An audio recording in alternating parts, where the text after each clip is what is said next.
माननीय सभापति महोदय, 1 करोड़ किसानों को हमने सेंसिटाइज किया और हमने टारगेट तय किया था कि 18 लाख किसान कम से कम 7.5 लाख हेक्टेयर में प्राकृतिक खेती की तरफ बढ़े, एक साथ ना बढ़े। अगर किसी के पास 5 एकड़ जमीन है तो 1 एकड़ जमीन में वो प्राकृतिक खेती करे, ये हमने आग्रह किया। मुझे बताते हुए खुशी है कि 18 लाख से ज्यादा किसानों ने प्राकृतिक खेती करना प्रारंभ की है। 8,80,000 हेक्टेयर जमीन में प्राकृतिक खेती प्रारंभ हो गई है।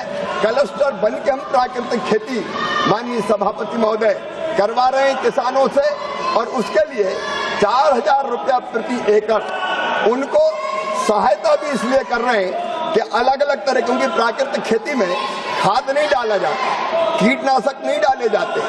प्राकृतिक खेती में तो उसी खेत में या आसपास स्थानीय स्तर पर जो वनस्पतियां होती है उसका हम उपयोग करते हैं। इंटरक्रॉपिंग करके अलग अलग फसलें लगाते हैं, और जो उसमें बीजामृत, घन जीवामृत जैसी जो प्राचीन भारतीय पद्धतियां हैं, स्थानीय गाय का गोबर उससे बनाए हुए घन जीवामृत, बीजामृत इनका उपयोग करते हैं। और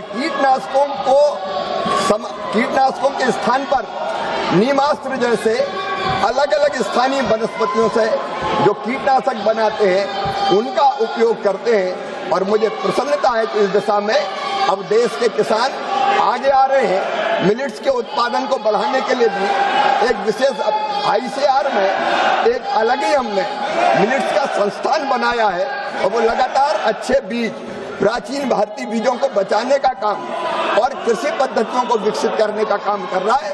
तो हमारे प्रयत्न लगातार जारी है प्रधानमंत्री जी के नेतृत्व में कि हम उत्पादन भी बढ़ाएं। और एक बात और मैं माननीय सभापति महोदय आपके माध्यम से सदन को और देश को बताना चाहता हूं, अगर प्राकृतिक खेती ढंग से की जाए, ठीक पद्धति से की जाए, तो उत्पादन घटता नहीं है, कई मामलों में उत्पादन बढ़ जाता है। ऐसे अनेकों प्रयोग माननीय सभापति महोदय देश में हुए हैं। लेकिन मैं फिर देश को कहना चाहता हूं, ये नारे लगाने वाले पश्चिम बंगाल में प्राकृतिक खेती मिशन को भी लागू नहीं कर रहे हैं।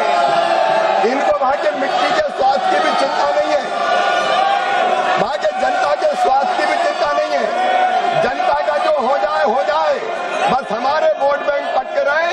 इसलिए दुर्भाग्य है कि प्राकृतिक खेती मिशन भी इनने वहां लागू नहीं किया।